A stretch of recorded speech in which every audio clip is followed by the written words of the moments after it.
Check, check.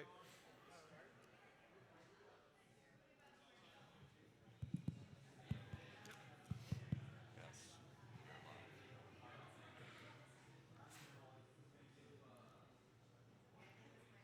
All right, thanks so much, everyone, for coming out. My name is Audrey McGlinchey. I'm the City Hall reporter at KUT, the local NPR station. And we're here to talk about something that I've been talking about for a long time now, it feels like, but ride hailing in the city and then also at the state level. What is the future of that? Just to give folks who don't know a little background, the city of Austin, or rather the voters in the city of Austin, passed some regulations back in May, and ride-hailing companies Uber and Lyft, which were operating here, decided that they could not operate under those requirements and left. And so we've been about 6 months now without them. There are a few smaller companies that have come in, and that's the landscape right now in Austin, and now it looks like the fight is gonna head to the legislature. So let's get started. If I could have the members of the panel just introduce themselves. That'd be great. Go ahead, Councilmember Garza. Dalia Garza. I'm on the Austin City Council, and I represent District 2, which is Southeast Austin. And I'm Jason Isaac, State Representative for House District 45, covers Blanco and Hayes counties, and I have about 20 voters that live in the city of Austin, the district I serve. I don't think any of them voted in the last city election, but they're registered voters in the city of Austin. My name is David Robinson, not the basketball player, but I'm a city council member from Houston. I serve at large in position 2. I have 2.5 or so million constituents, which is a big number. I'm an architect, and I'm really glad to be with you all today. Hi, I'm David Hurd. I have no constituents. I am not an elected official, but I did found a movement in San Antonio called Tech Block. We have about 4,500 members from the tech community locally. And we really launched about 1.5 years ago around getting rideshare back to San Antonio. And I also am CMO of a software company there. So let's get started. Obviously in Austin, Uber and Lyft do not operate any longer, but in Houston, Uber does operate under similar regulations that Austin has. Let's start, Councilmember Garza, can you just tell us how did these conversations start at the city of Austin? How did these requirements become a priority for you guys? Well, we had the pilot program. A lot of cities are going through this and on a different timeline. San Antonio seems like they're about 6 months behind us, and they're going through very similar. It was a pilot program. Everyone knew it was a pilot program. Everyone acknowledged it was a pilot program. And when it came time for us to reassess that ordinance, many of the council members went out and did our research. We asked different public safety agencies what was best practice. For me, I'm a former Austin firefighter, so public safety is a big priority for me.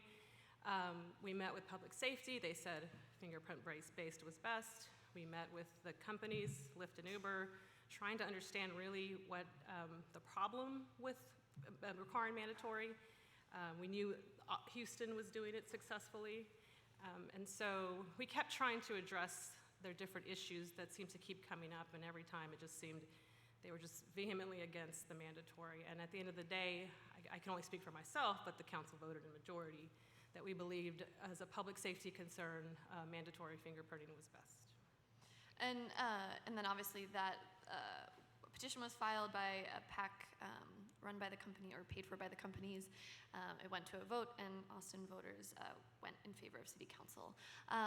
Councilmember Robinson, talk to me about, from your point of view, any insight as to why Uber has continued to operate in Houston, but is not willing to operate here under similar regulations? Well, I guess that's a question perhaps based on the size of the market. I think Uber is like many companies. They're going to look at the bottom line and see what's profitable and where they can make their money. And I think Houston has proven so far to be an excellent place for them to do business. I know we've got a strong relationship now as a city government working with Uber and our Administrative and Regulatory Affairs Department, which I think has really set a standard where I know a number of cities, as well as other rideshare companies, including Uber, that think that we've fashioned an ordinance that really serves them quite well while it serves our population. It's something that evolves on a regular basis. There's been modifications to the ordinance that we passed a couple of years ago. And I think as dynamic as the market is, and as, let's say, huge as the city of Houston is, it's currently a policy that can morph and change rapidly like we require it to do in Houston. So I think, I'm not saying that that's not the way it's happened in Austin.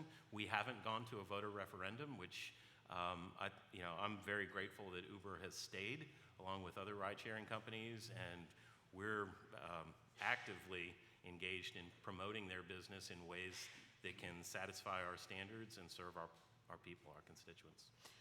The company has often said, Houston is an example of why these regulations don't work for us. They released a report, I think right before the election here in Austin, saying, there are high wait times. It takes a long time for drivers to get signed up. Is that what you guys are seeing from the city council perspective?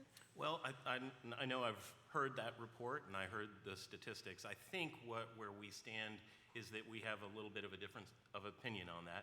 We know that there's a very big event coming up for us in Super Bowl 51 in February, which may be a very significant part of their incentive for staying in Houston. We acknowledge that, and we continue to work with them for what happens after that event is over, so that we can have an ongoing basis for our relationship. But I think there's a lot of facts out there. We are currently involved with components of negotiating the regulation. We just, for instance, removed a requirement that Uber drivers wear a collared shirt, which, most drivers that I know it doesn't matter a whole lot what you're wearing under, for your garment that way. So I think that was a really reasonable adjustment that we made. Again, working directly with Uber and some of their criticism. I think the numbers that we've heard have been disputed. There's a fact, for instance, that I think when we get to talking about the regulation, we're going to soon be discussing fingerprinting, which is a really important part of our public safety set of regulations that I believe very firmly with. So there's numbers related to some of those discussions that we're trying to reconcile. Great. And forgive me, I've forgotten your first name, but I'll just go by Heard. Perfect. So can you, from a tech person's point of view, can you talk to me? You mentioned San Antonio kind of had a similar battle, we'll say, and the companies did return to that city. When you look at what's happening in Austin and Houston, what are you thinking from a tech perspective? Well, I think the San Antonio story is one of the community figuring out how to get it done. With all due respect to the councilwoman, I would suggest that San Antonio might be 6 months ahead of Austin, not behind, because we already lost rideshare once, and then worked as a community to bring it back, and now it is up for reconsideration once again. We have a vote next week, and I do think that part of what happened in San Antonio was the tech industry coming together and finding a voice through a movement in Tech Block. And it's not so much that it's Tech Block or whatever you call it, it's just that the industry and those who care about livability in the city have some weight down at City Hall, because the taxi unions and the people who have a vested financial self-interest in preventing competition by regulating some of the competition out of the market, they have had long-standing presence down at City Hall in most communities. But we didn't, as a tech community, we didn't participate in politics much. So I think the story of San Antonio is really one of the community getting organized. It's overwhelmingly popular across San Antonio rideshare services. We refer to them as rideshare. When we do surveys, the cities run surveys. They've had public input sessions. We've run surveys from our movement. Most San Antonians want it for public safety reasons, ironically. Public safety is often the portal through which those who oppose rideshare will express their opposition. But in San Antonio during 2015, the largest public safety issue was drunk driving. Texas leads the nation in drunk driving, and we had 71 deaths due to drunk drivers in 2015 and 0 due to rideshare fatalities. So the public safety issue, I think, is getting reframed in San Antonio around drunk driving as a real threat to our populace, not so much the random violence of a cab driver, an Uber driver, or really anyone in a service delivery position across any industry in San Antonio. So it sounds like, from your point of view, the change in San Antonio came about when this tech community was able to find its voice. Is that right? Yes, we had a mayor and city council. I mean, it's still a divided council. When it passed, it was 6-5 vote. And I respect the views of the other side. I mean, I think public safety is something that, obviously, it's motherhood and apple pie. How can anybody be against public safety? But I think it's a series of trade-offs, right? So we still battle, and we've got a vote next week. We think we've got the votes lined up for continuing the pilot program, as we call it, and extending it. We're going to enhance some incentives. We do have fingerprinting in San Antonio. It's voluntary. And so the San Antonio solution that we brokered with Uber and Lyft was that fingerprinting would be an option. It would not be mandatory. And if drivers wanted to go through the process and pay the expense, they could. And when you called up for that ride, and that driver that had been fingerprinted came up on the app, it would have an emblem. And so as a rider, if you cared about that and you got a suggested driver that wasn't fingerprinted, you could swipe that driver away and get a new one and look for one that had an emblem. And what the results of the pilot program have shown is that the riders don't care. They don't care whether they have an emblem or not. But we do have incentive programs that we're going to be putting in place to try to promote more drivers getting fingerprinted. Over the last 10 months, we've had around 375 have voluntarily opted to fingerprint. And when you look at the overall number of cab medallions issued in the city of San Antonio, it's about 900. So close to 40% of the active cab numbers that are on the streets are represented by Uber drivers who are now fingerprinted voluntarily in San Antonio. Interesting. I'm also supposed to remind folks there's a hashtag. I just thought of that. Hashtag ATX Summit if folks are tweeting or whatever. So we've talked about the landscape, in these three major Texas cities. Representative Isaac, I wonder if you could just start us off by talking about, as a state representative, had you been following these conversations in these cities? What were you making of them? So from the periphery, I've been following the conversations and what's been happening, and I think it was about a month ago, I was on Texas Lyceum panel in San Antonio with Mayor Adler and a council member from San Antonio talking about the differences. It was interesting that I was right in the middle and represent a city that's also right in the middle in San Marcos, and that seems to be the model that a lot of cities are adopting statewide. And so San Antonio can talk about being ahead of Austin, and Houston can talk about being ahead of everybody, and that's my birth city, so I can say that. But I think San Marcos is probably ahead of everyone in the state of Texas in the fact that they looked for ways to reduce regulations to decrease barriers to entry. And so rather than increasing regulations on ride sharing, they looked to say, what can we do to level the playing field and reduce regulations on cab companies, on taxi companies, so that they can get more people in the market, and that competition is good for the consumer. The consumer will ultimately win. And I was touring San Marcos and the flood damage from the floods that we had on the Halloween floods, the Memorial Day floods, the next Halloween floods, and I needed to catch a ride. And so, because I was driving with some other people and taking this large tour, and I needed to get to another appointment, so I was able to go on my Uber app and get a ride and get a driver to come pick me up. And I love the fact that I could see their face on the app, so I knew who was going to be picking me up. And I also love the new safety feature that Uber has rolled out, where it doesn't really require fingerprinting, because if you require fingerprinting, you could then hand your app off to somebody else and let somebody else drive your car. But with the safety technology surrounding this selfies that are no longer for narcissism, they're actually for safety. And when the Uber app is a new safety feature that they've launched in the last few months that I've read about on tech blogs, it actually requires a selfie. So you could be forced, and there's about a 96% accuracy on identifying that person as the driver that it's supposed to be. So if it's not the driver it's supposed to be, then guess what? Your app gets turned off. And that's like fingerprinting consistently multiple times throughout the day. And to me, that's the company innovating on its own to make sure that there's a safe environment for the passengers to be in.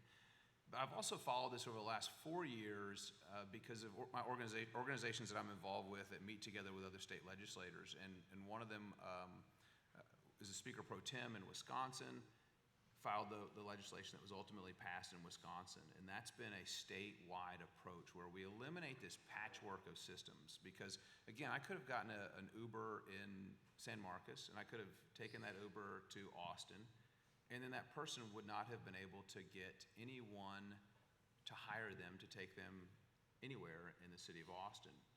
So then they've got it, and my background's in trucking industry, marketing technology, trucking companies, and trucking we call that deadhead mile. So they'd have to deadhead back to Buda, which I've been real involved with the Texas Emission Reduction Program, which reduces emissions in the state of Texas. Those deadhead miles increase emissions, increase vehicle traffic, and it's just not a good way to do things, and so it does create barriers to entry.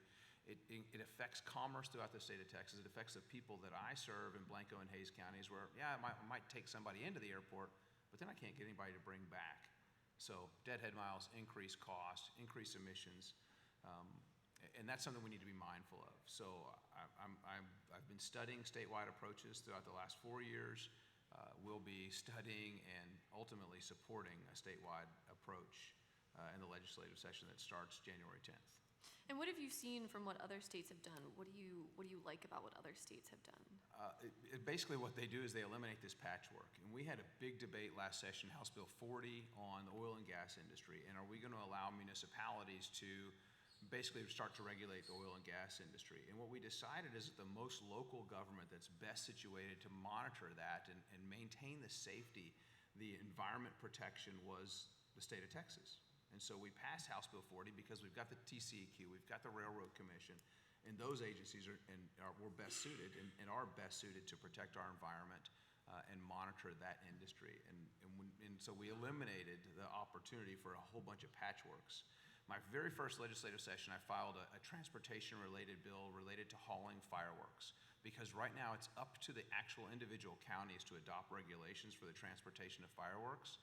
And what you see is fireworks come into the Port of Houston. They travel through 8 to 9 different counties to get to Travis County or to the people that I serve in Blanco and Hayes counties. You could and potentially do have 9 different regulations of what that trucking company or the fireworks company has to put up with to get fireworks from the port to here. And so they get pulled over in Columbus, and well, our regulations are different. So guess what? We're going to hold your truck for 24 hours, and we're going to make you unload it and put it into 3 separate trucks. That increases the cost significantly, and these drivers are losing money. They're not being able to provide for their families. So there's really a patchwork of potentially 254 different counties. Now, you look at municipalities in the state of Texas that are adopting regulations regarding ride sharing. It's a lot more than 254. And so it is overburdensome. So what I have seen in the other states that have passed legislation is that they require a certain level of insurance while they're hauling passengers. And then they eliminate this patchwork, which levels the playing field. And they look to reduce regulations for other ride-sharing companies such as taxi companies. But obviously being a trucker is different than a driver for a ride-hailing company. I would argue that a lot of these rides are taking place within one city. So I mean, is this issue of patchwork regulations really that big of a problem? Well, I'd argue that they're not just operating in one city, because again, you have a lot of people that are living out in Bee Cave. I have family that were living out in Bee Cave, and this essentially lost about $30,000 of income to that family because the regulations were onerous, and it increased the cost and the barrier, it increased cost to entry. Which one thing we need to be mindful of is that, and I tell people there's really not a big difference between taxes and regulations. They really should be viewed, in my opinion, as one and the same, because they increase cost. And those increased costs get pushed down to the least among us more than anyone else, and they increase the cost of living. It's something that again, my opinion, we need to be extremely mindful of with regulations. And that's what we're seeing, whether it's a $30,000 loss of income, is that an increased cost of living? They're not able to pay their bills now because they've lost over $30,000 in income. So, and they don't live in the city of Austin. They're a family of mine that lives outside of the city of Austin. I have 200,000 constituents minus the 20 that don't live in the city of Austin that are impacted by this. So one question I have is, and I think actually Mayor Sylvester Turner out of Houston mentioned this recently when he was announcing this deal to get the city through Super Bowl is that, someone asked him about statewide bills. There have been, last time I checked, 2 filed at the state ledge concerning ride hailing. And, he said, we know our city best. Cities should be regulating this. And, I would argue in Austin that voters, came out and voted for these regulations. So you could make the argument that Austin wants these regulations. And feel free to talk amongst yourself, or, go back and forth, council members. But what would you say? I mean, what are your feelings about the fact that cities, who should have the power, cities or state, to regulate this? Sure, I'll start.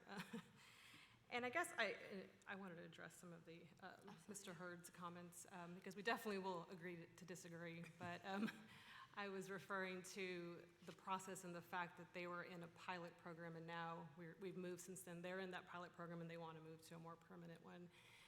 I also have to say, in this post-Trump era, it isn't era. I'm going to use era more often. I understand that facts don't matter as much, I think, but I think it's important to point out a couple of things. Nobody on council was against rideshare. Every single council member that supported these regulations said TNCs are an important part of our transportation network system, and in fact, Uber and Lyft decided to leave. They can still come back to Austin today and continue operating today. No council members were against rideshare. With regards to trade-off, it is a trade-off, and that was a hard discussion to have at council. It was how many DWIs are okay if you have this many sexual assaults. Yes, the public safety argument can be framed in different ways, but the facts show that DWIs have gone down in Austin since Uber and Lyft left. Sexual assaults by TNCs have gone down in Austin since Uber and Lyft left. And competition, if we're going to talk about competition and increasing it and taking away regulations, and competition has gone up. We have 8 TNCs operating in Austin right now. I use them. It's not that much of a difference from previously, so I think it's really important to address this from a fact perspective. And then voluntary versus mandatory and the consumer choice of that.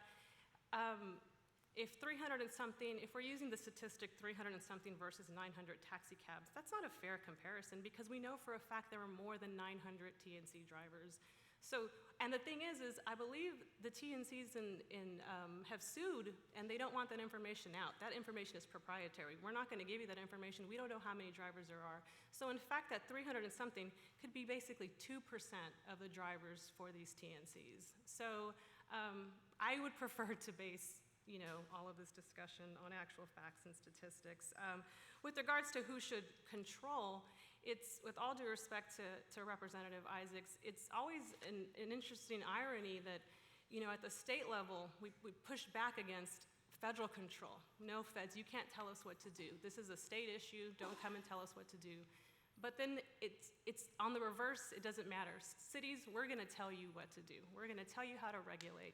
If this is a liberty argument, which our Republican friends often like to make, what is a more statement on liberty than a local election where the voters said, we want these regulations?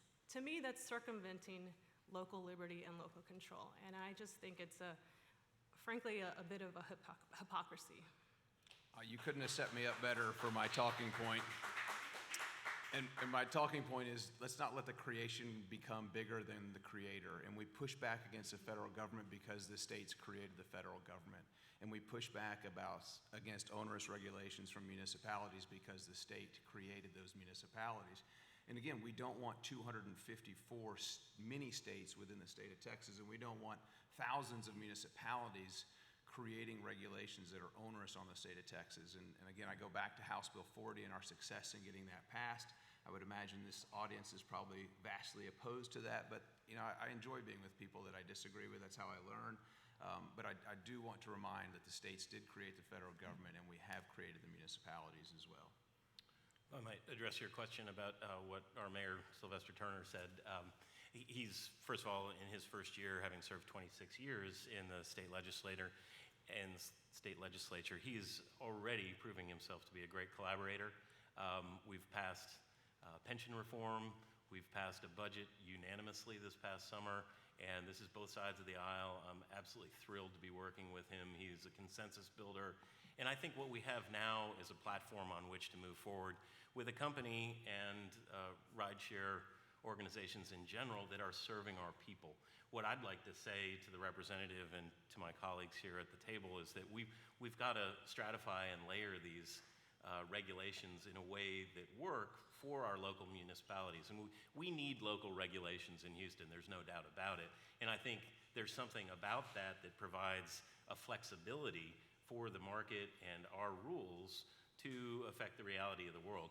And understanding that the legislature is about to meet, and then for this session, another 2 years will pass before we meet again, I think there's a balance where we can really rely on our excellent work in Austin to support what we do as cities, and that there is a balance therein where we can coexist. One thing that is a fact on that public safety argument that I think is proven, and our Administration and Regulatory Affairs Department has a statistic that is loose in numbers given where we are, but it is fair to say that there have been hundreds now of drivers for Uber who have passed the Uber regulations, who have failed the fingerprinting ID requirement for which accesses the FBI database nationally. As a parent whose daughter will use Uber later today, as I am in Austin, Texas, I'm glad to have that level of scrutinization over the drivers that will be taking my daughter around. I'm glad to hear of some of the innovations that Uber's coming up with, and I continue to hear great ideas about how the market will evolve.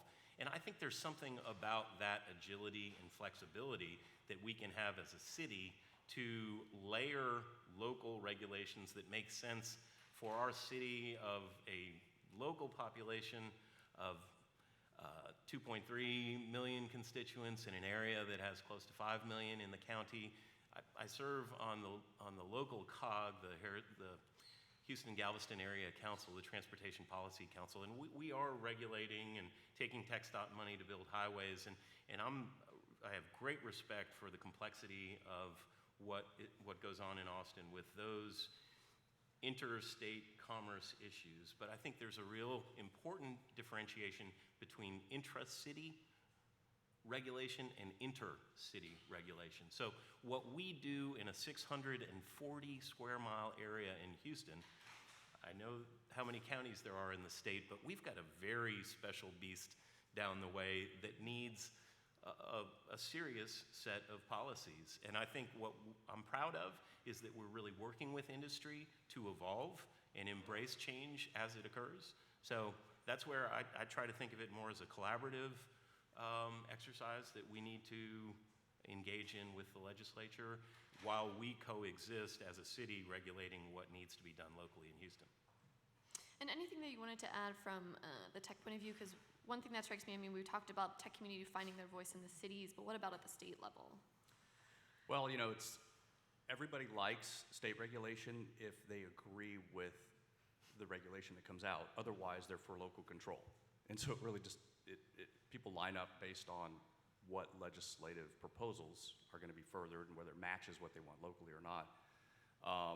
Our view in San Antonio is we want to take care of our own business locally, and if the state steps in, it steps in.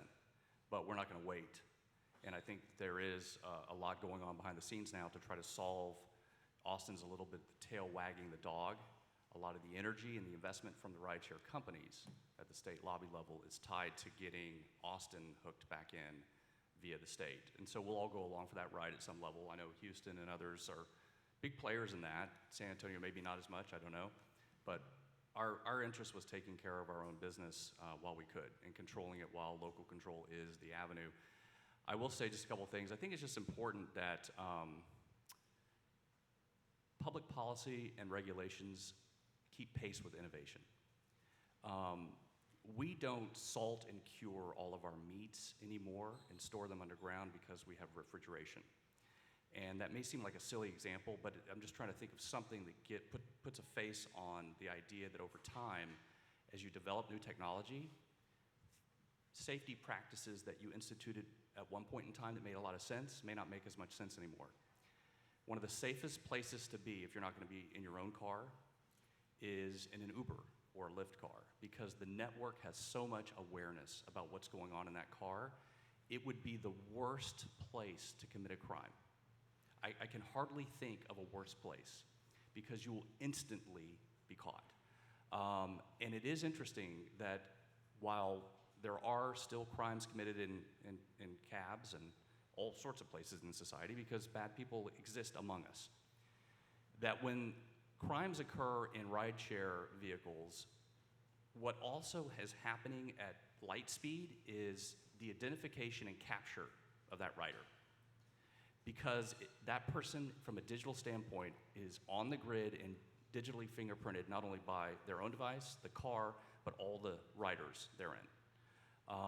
So again, I think the innovation story here, the tech story, is that public policy needs to keep pace. Fingerprinting has been around for decades. It was part of the cab medallion registration process. It's been around since, I don't know, the 1920s, and it made a lot of sense. Things have progressed. And one last point on drunk driving, and again, we can talk about whether one person's facts hold up better than another person's supposed facts. I don't even know what facts means anymore, but I do know this. Over the last 12 months, since we brought the pilot program back in San Antonio, our San Antonio police chief has reported close to 1,000 fewer DUI and DWI arrests over the same time the previous year.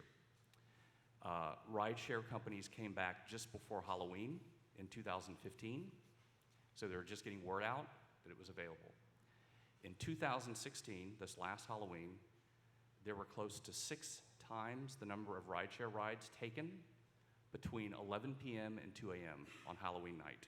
I guarantee you a huge proportion of those rides were from people who had had too much to drink.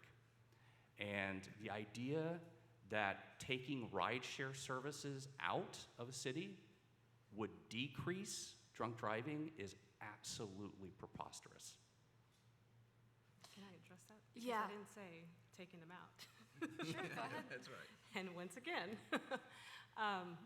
we didn't take rideshare out of Austin. Rideshare stayed. We got more companies.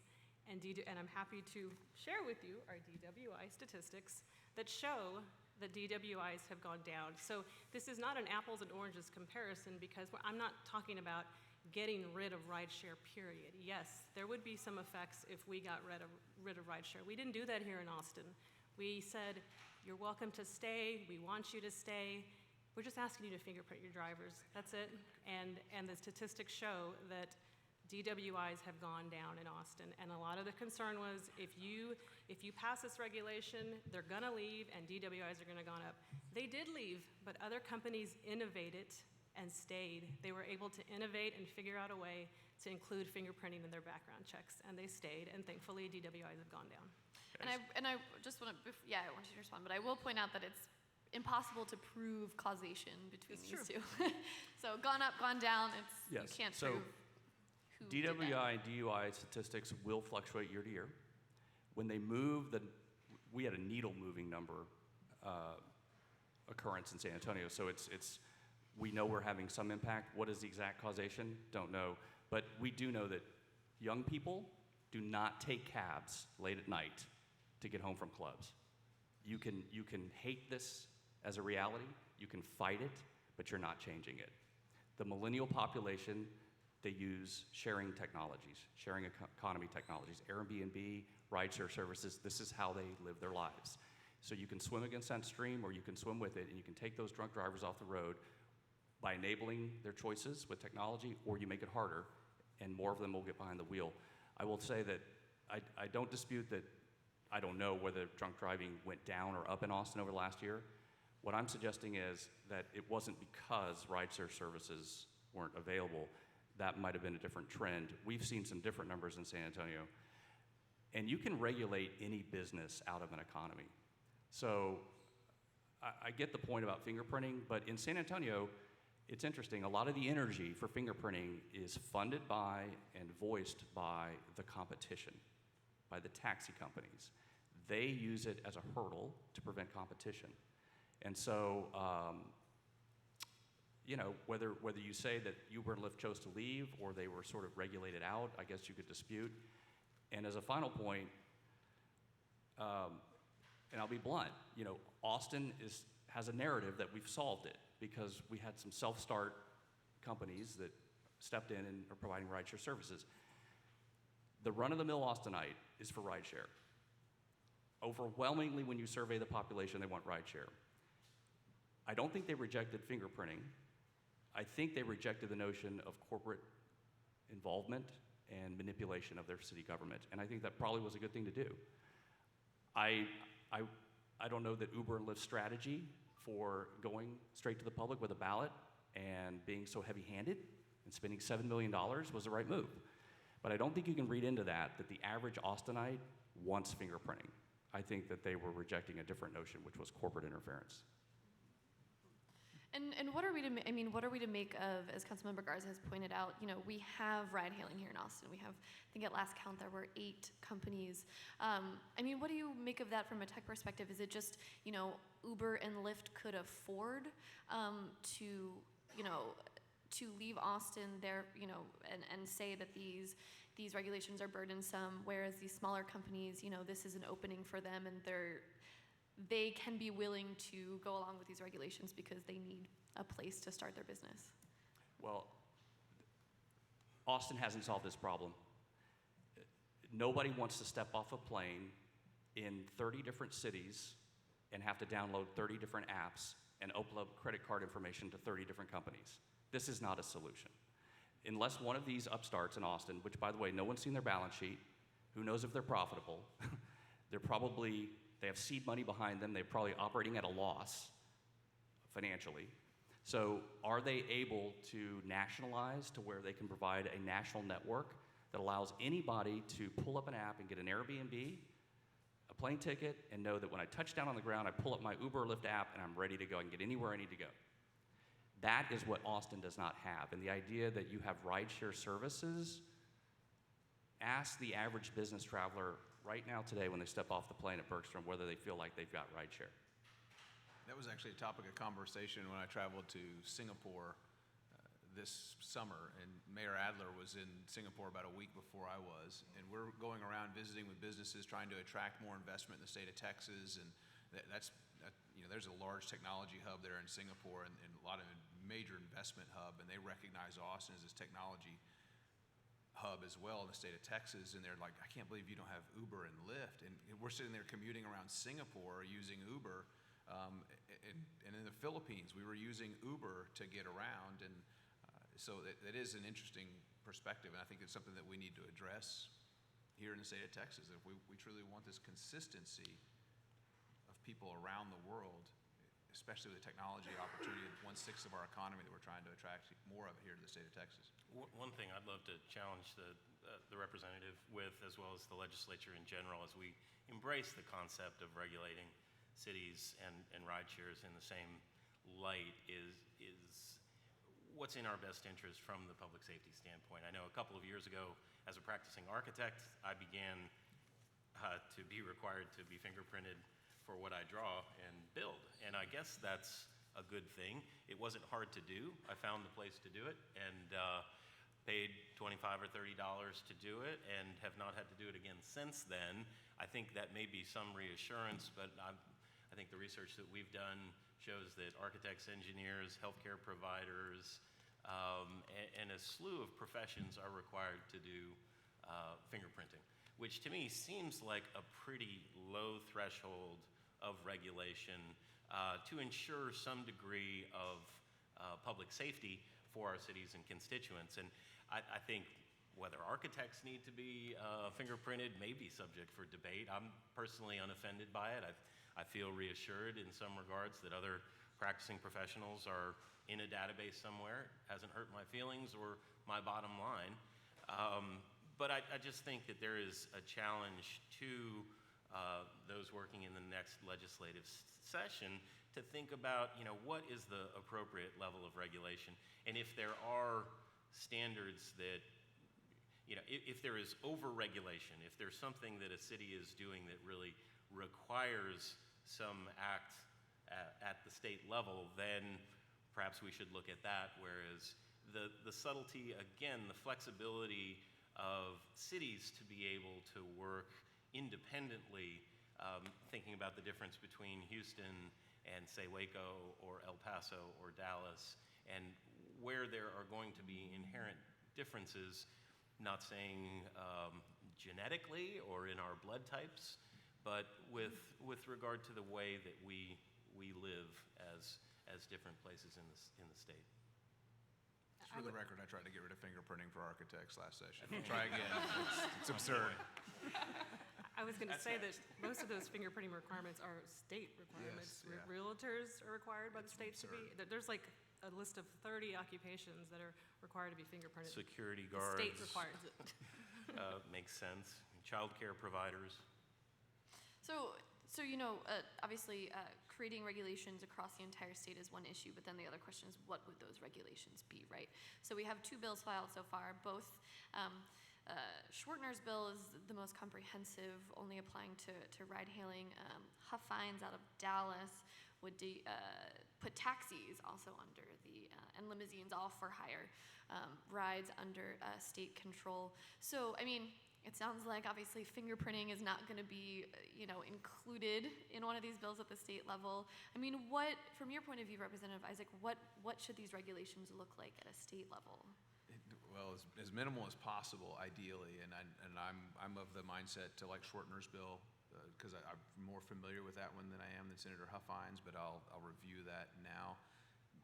I've seen studies that show fingerprinting drivers increases safety, and then I've seen studies where it doesn't. So I haven't seen any conclusive, decisive information as to requiring fingerprinting increases safety at all. So, if someone wants to bring me that information, you can find out how to get in touch with me and share that with me. I've read so many studies, but I'll continue to read some more. But I don't think fingerprinting is going to be a part of it. But background checks certainly could be, and probably should be. But I do agree that fingerprinting, or not fingerprinting, but background checks and minimal insurance requirements. In the event that somebody has an accident, then you need to be treated as that you have multiple passengers in your car and that you're for hire. And then when you're not for hire, then your insurance requirements could adapt and could drop. And the technology that's available today that for insurance companies to know, okay, they're using the Uber app or Lyft or another ride-hailing company's app, they're working and they're potentially hauling passengers, then their insurance premiums are higher for this period of the day, and they're not, they're lower. And so minimum insurance requirements and background checks should be part of the legislation. And just for folks who haven't done some light reading of bills, Schwartner's bill, basically, it asks that the transportation network company, the Uber, the Lyft, what have you, conduct either a background check on their own or through a third party. Doing local and national criminal background checks does not require a fingerprint. Check the National Sex Offender Database. It's basically what the companies have said that they already do as part of their background check. Another question is, obviously there's a financial thing to talk about in this as well. Should ride-hailing companies be controlled by the state, regulated by the state? The money that they pay for a permit would go to the state, being taken away from the cities. Currently, I believe ride-hailing companies in Austin pay 2% of their annual revenue, and someone correct me if I'm wrong on that, but is this, a revenue grab by the state? What should we make of it? It's a good question, and I'm one of the probably few that believe our government has enough of our money. We need to do a better job of spending it. So I won't be following this to try to grab more money. I advocate for eliminating our vehicle registration fees. It's about a $60 to $70 hit for you and I, but it's absurd that we have to actually register our vehicles every year. Now, maybe a title transfer or vehicle safety inspection I certainly support, but why do we have to pay $70 every year just to register our vehicles? That's a lot of money. It's a lot of groceries. And so I've advocated for eliminating that, and so I certainly will not be supporting measures that mean to bring in additional revenue to the state. And for the cities, for the council members, I know you guys are good at least through the Super Bowl, but are you guys planning to continue conversations with companies such as Uber and Lyft? Absolutely, yeah. Okay, regardless of the fact that conversations will now start at the state. Absolutely. I think, to the point made earlier that we we adapt on an ongoing basis, and we have the flexibility to adjust our ordinances when good ideas come up. That it's the nature of the industry, it's the technology that is changing on a moment-to-moment basis. I think we've been able to do some things too, for instance, with our ordinance that has addressed the special needs of our disabled community, and that these are regulations that are being adapted and looked at and modeled in other cities. So we're very proud of that. Some of them come through very robust collaborations that we have with the tech companies and the ride-sharing companies that are engaging our folks who are on the streets and our drivers, as well as our department staff. That's where I think we're, boots on the ground in a literal way, working with the companies and fashioning our ordinance to really work for Houston. And I think there's things that are emerging that can really become models for other cities around the country, the world, Singapore. And Councilmember Garza, Uber has said, they want to be back in Austin. We want them back. Come back. They've said they prefer a state bill. I mean, have you guys started conversations again with the company? I want to go back a little bit to the, when this started, there was a lot of, unfortunately, a lot of people thought that there was never any negotiation with either of these companies, that we just drew the line in the sand and said no. There was a lot of negotiation. There was a lot of discussion trying to understand what the barrier was. Talking to TxDOT saying, is there a new way to fingerprint people quickly? And we found this process, and we were so excited, and we went back to them and we said, we found this process, it's really quick, and that still wasn't good enough. We have always been open to discussions with them, and in fact, I was supposed to have a meeting this week, and it got canceled by them, but for a very valid reason. It was canceled. My staff has met with both of these companies. I said over and over again, I wish they hadn't left. I know it affected a lot of drivers and their income, but thankfully, to my knowledge, most of those drivers have started working for those other rideshare companies. So I hope we can bring them back. I don't see how we could change something that Austin voters decided. To the council member's defense, it wasn't very civil discourse a year ago when this was being voted on. So I will say it's hard to negotiate with people when they're not being very civil. There's really not a lot of willingness to sit down at the table, and that election was pretty brutal, and someone threw out some dollar figures that were spent. It's actually closer to 10 million. Well, Wow. 7 from Uber, 10 total. Okay. It's amazing. 3 But from we do. Lyft. We need to be more, just in general in society, we need to be more civil. If we have disagreements, that's fine. We can sit down and talk with one another, and that's just something I advocate for. And as someone who has been accosted maybe in a parade in Wimberley, I had someone screaming and yelling at me actually come out onto the street and talk to me, and I stopped in the middle of the parade and talked to him and explained to him. And he didn't realize that the legislation had changed. It involved Wimberley, and this hippie in a tie-dye in Wimberley wound up giving me a hug in the middle of a 4th of July parade. But we need to have that civil discourse. I wouldn't recommend doing it in the middle of a parade, but it is beneficial, and I'm glad I took the time to visit with him. So speaking of accosting, we'll open it to audience questions. I'm just kidding. I Please. said that perfectly timed because I knew that microphone was moving around. Yeah, what about the fellow in the blue shirt right here? Thanks for saying that. That's so true. Well, I have 2 questions. I have a lot that I could ask, but I'm going to limit it to 2. Have any of you taken political contributions from Lyft, Uber, or their PAC? And how can you say that they're being squeezed out by competition by the taxi cab companies when Uber and Lyft are huge, giant, really profitable companies that make lots of money? Just squeezed out of Austin.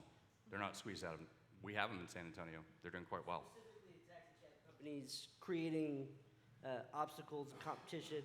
I don't know of any taxi cab company that spent I'm $11 just- million on an election. Just in San Antonio, a lot of the votes on city council are aligned with your traditional union council members. And they're lining up along the lines of those who are usually pro-union and those who are pro-business. And I'm generalizing, obviously, but in San Antonio, it's very much a taxi union, a cab company-driven campaign to keep them out. I can't speak to Austin.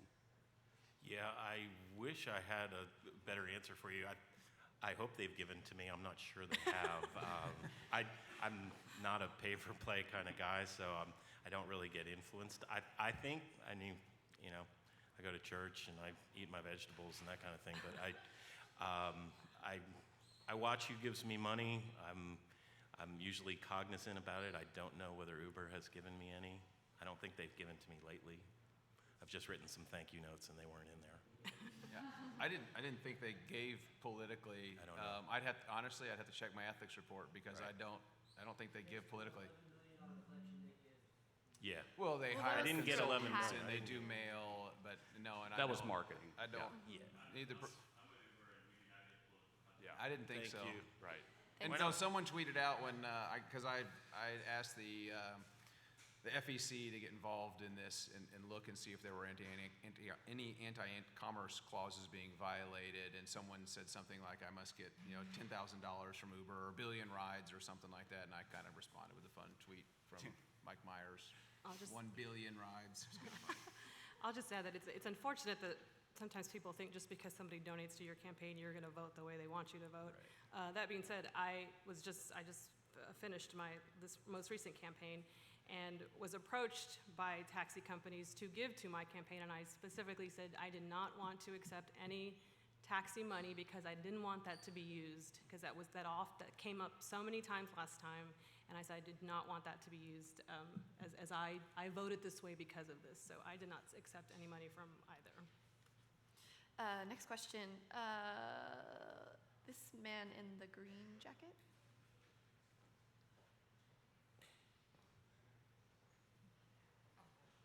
Hi, my name is Stephen Delgado. Thanks for the awesome presentation today. My question was regarding this kind of idea that like Uber and all these other companies are like ride sharing, but also that like the kind of become ubiquitous with the term ride hailing as well. And so, right, there are two very different concepts. And so there was a discussion that was brought up regarding deadhead miles. And that to me would seem that it would be very much a concern for a company who actually operated as a ride-hailing company and not a ride-sharing company, with ride-sharing kind of having a different definition. So to me, kind of this idea floating around then is that Uber and Lyft want to operate, specifically as a ride-sharing company, and be given those, those policies that kind of help with this kind of new kind of technology boom, but then want to act like a ride-hailing company. And so how do you balance the two when you're trying to either run a business or also regulate a business and trying to figure out, is it an apple or is it an orange? So I guess you're kind of asking about, the meanings, how those words differ, what. And I will say from an editorial standpoint, at KUT, we made the decision to use ride-hailing, because if I'm one person and I get in an Uber, that Uber driver is not sharing the ride with me. They're not also getting off at my destination. Of course, a lot of companies have, you can choose to go, I think it's Uber Pool or Lyft Line. So personally, we use ride-hailing because we believe that's more accurate. But I don't know if you want to handle We this. just say ride share as a community-wide label because it was kind of the original one, and the minute somebody changes it to a more accurate, precise name, they come up with a new one, and then a new one. And when you're trying to build a campaign and a civic movement around an idea and a concept, you want to keep changing the terminology. So we just say ride share, but we don't mean it from a legally specific standpoint. I do know that in San Antonio, when you get into ride-hailing discussions, they do negotiate with Uber, Lyft, kind of like the ride-hailing cab environment, and are deregulating the cab and taxi environment as well in San Antonio. So in an attempt to level the playing field, they're looking at that as well for ride-hailing across cabs and what we call ride-share.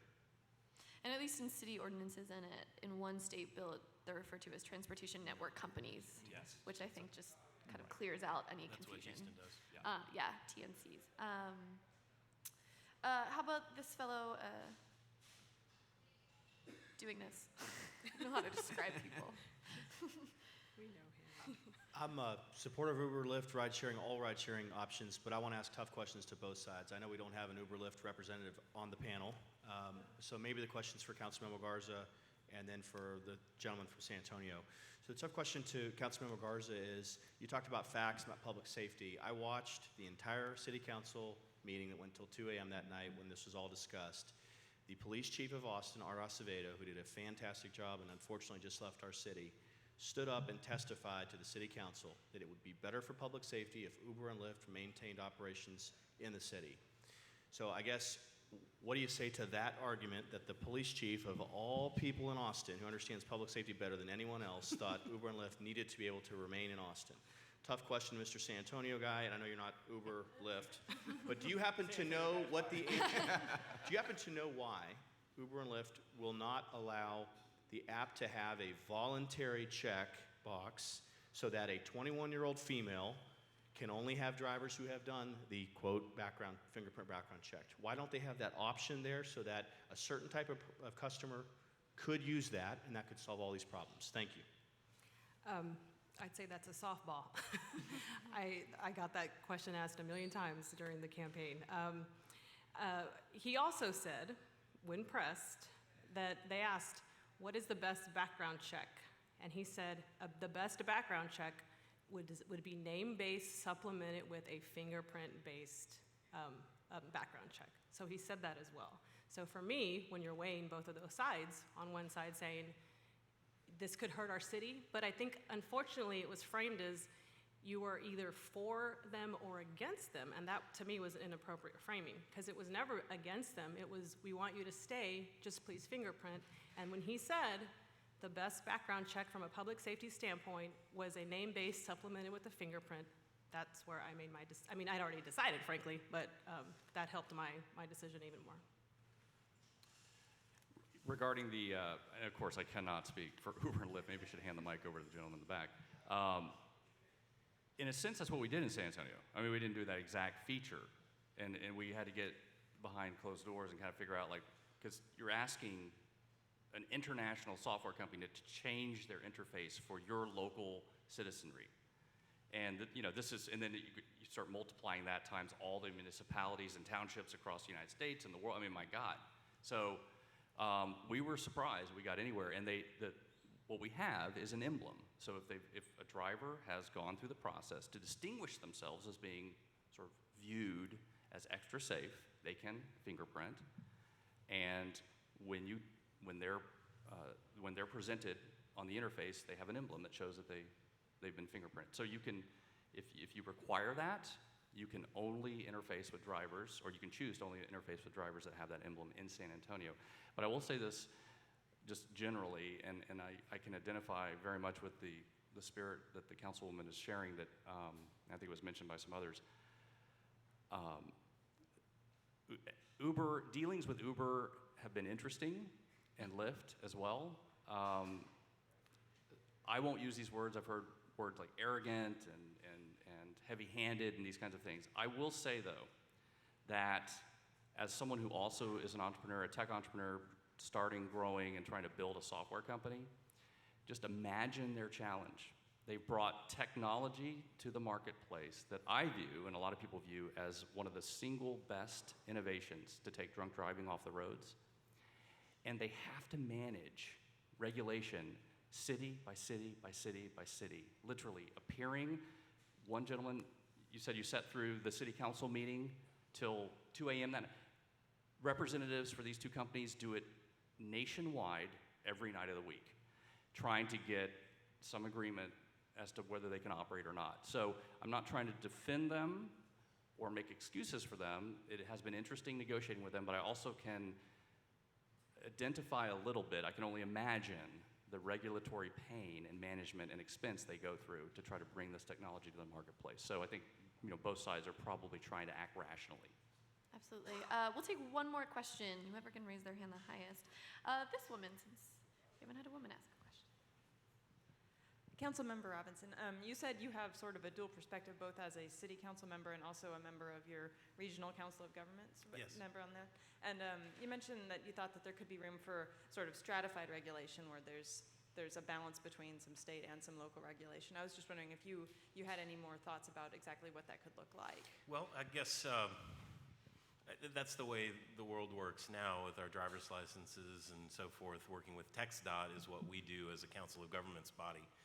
We take the billions of dollars that are appropriated and distribute them to projects. I'm one of two members of a very large body that sits to regulate a 9-county area in Houston. So we get to prioritize the transportation projects that really affect all of our engines of commerce in the port and our highways. I think, as the representative alluded to, some of these truly nationally important commercial interests that we have. So that's where there is a balance. I'm hearing ideas here today that have not occurred to me yet, so I'm eager to figure out where some of those good technological advances and ideas of regulation can stratify in, and whether that happens working with our county officials, with my colleagues on the TPC, or whether that is in collaborating with our state legislature and our other elected officials. That's where, again, I'll praise our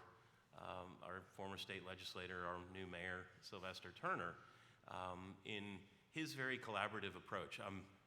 I'm a big fan already. I think he is a very good listener, and I think that as a quality in an elected leader is a really good thing to have. I learn more from my 17-year-old than I do from most of my grown-up colleagues. So she loads my app. I'm embarrassed to say, in this very intelligent group of folks assembled here, I think this is where all good ideas will be welcome. However they can be implemented, let's just be smart about how we can do that without overburdening the policies at the state level, letting our cities work independently for the local wisdom that's going to embrace, and try to do all that. Well, thank you guys so much for coming out.